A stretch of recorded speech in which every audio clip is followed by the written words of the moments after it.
नमस्कार दोस्तों, मैं भरत। आज एक नए विषय पर। आज का विषय है रीट 2027। दोस्तों, आप सबने न्यूज़ पत्र, सोशल मीडिया या अन्य किसी माध्यमों से रीट 2027 को लेकर चर्चा सुनी होगी। लेकिन कितनी वास्तविकता है कि रियल में 2027 में रीट प्री और मेंस दोनों हो जाएगी या केवल प्री होगी? इस पर आज आप चर्चा करेंगे और हमें क्या पढ़ना चाहिए, कितना पढ़ना चाहिए, किससे पढ़ना चाहिए, बुक क्या होनी चाहिए, ये सब आज हम चर्चा करेंगे। आज हम चर्चा करेंगे कि रीट प्री और मेंस दोनों की एक साथ तैयारी करनी है तो हमें क्या पढ़ना चाहिए। तो दोस्तों, मैंने 2021 वाली रीट दी जो रद्द हुई है, उसके बाद 2022 वाली फिर से रीट दी और मेरे दोनों में अच्छे नंबर थे। तो दोस्तों, मैं आपको मेरी अपनी स्ट्रेटेजी बताऊंगा कि आपको अच्छा स्कोर रीट प्री में कैसे करना है और उसके बाद में उसका फ़ायदा आपको रीट मेंस में लेना। तो दोस्तों, अभी के लिए हम पहले ये चर्चा करते हैं कि रीट 2026 में होगी या 27 में। तो दोस्तों, पहले रीट प्री के लिए लगभग नोटिफिकेशन की सूचना 2026 के लिए जारी होनी थी और लगभग तैयारियां भी हो चुकी हैं। पर दोस्तों, राजस्थान में नगरीय निकाय और पंचायती राज चुनाव होने के कारण अब संभावना 2026 में रीट प्री की होने की लगभग कम है। मतलब लास्ट दिसंबर है जिसमें हो सकती है, बाकी 2026 में रीट प्री होना असंभव लग रहा है।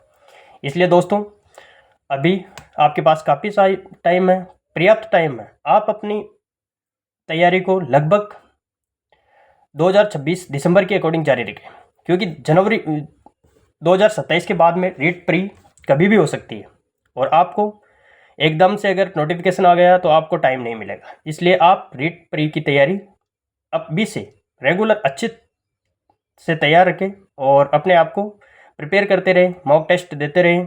और रीट प्री का फ़ायदा मेंस में क्या होगा, इस पर मैं अभी आपको चर्चा करूँगा, अभी बताऊँगा कि क्या फ़ायदा होगा।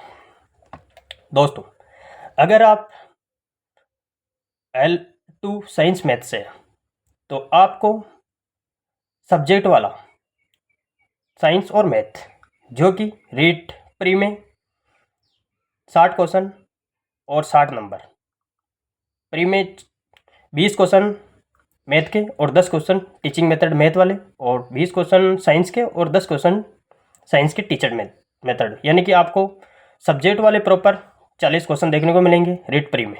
और वही मेंस में आपको 60 क्वेश्चन सब्जेक्ट वाले, जिसमें 30 क्वेश्चन मैथ के और 30 क्वेश्चन साइंस के मिलेंगे। लेकिन दोस्तों, इसका फ़ायदा यह है कि आपको सेम चीज़ ही पढ़नी पड़ेगी लगभग।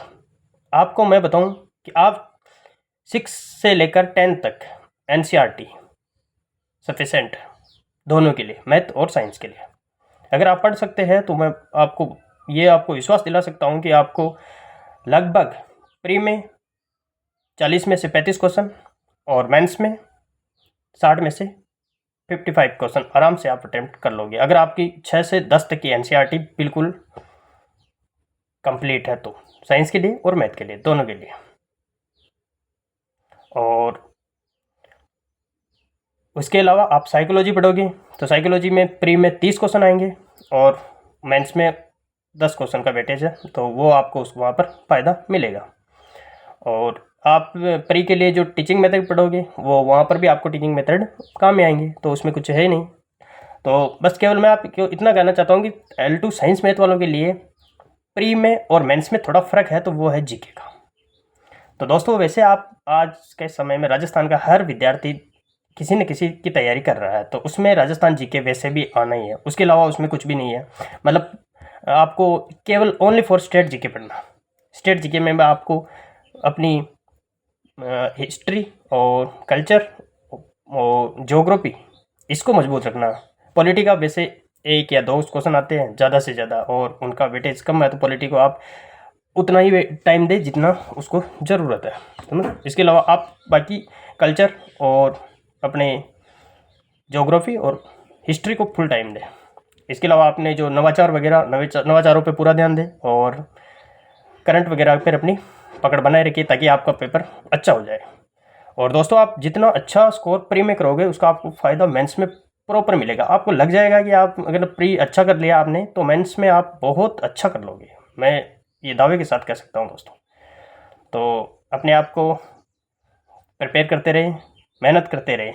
मैं अपनी स्ट्रेटेजी बताता हूँ कि मैंने रीट 2021 और 22 को कैसे क्वालिफाइड किया और मेरा स्कोर अच्छा रहा, तो उसका कारण क्या रहा। दोस्तों, हमने ओनली फॉर किसी भी किताब को मतलब अपने ये जो गाइड वगैरह होती है वो नहीं पढ़ी, हमने 6 to 10th एनसीईआरटी को फॉलो किया स्टार्टिंग में। उसके अलावा हमने साइकोलॉजी के लिए भी एनसीईआरटी ली 11th और 12th की एनसीईआरटी, उससे हमने साइकोलॉजी तैयार की। हिंदी के लिए हमने 9 to 12th के लिए वो जो व्याकरण जिसे आप इंग्लिश में ग्रामर बोलते हो वो ली, उसके माध्यम से हमने वो तैयार कर ली। और उसके अलावा हमने कई यूट्यूबर से जो यूट्यूब पे पढ़ाते हैं फ्री में उनसे क्लासें भी देखी, तो उनका हमें फ़ायदा हुआ।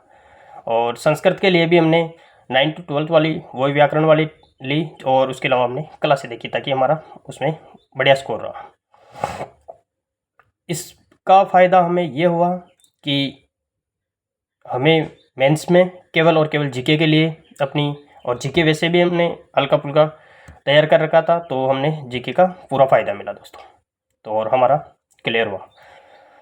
तो मैं आपको जीके के लिए और अपने सब्जेक्ट के लिए, अगर आप एसएसटी वाले हैं तो एसएसटी वाले भी मैं आपको यही बताऊंगा कि आप 6 से 12 तक ले लेनी चाहिए आपको एसएसटी वालों को, क्योंकि एसएसटी का थोड़ा विस्तृत होता है। तो 6 से 12 तक एनसीईआरटी को फॉलो करो और पूरा फोकस 6 से 10 पर रखना।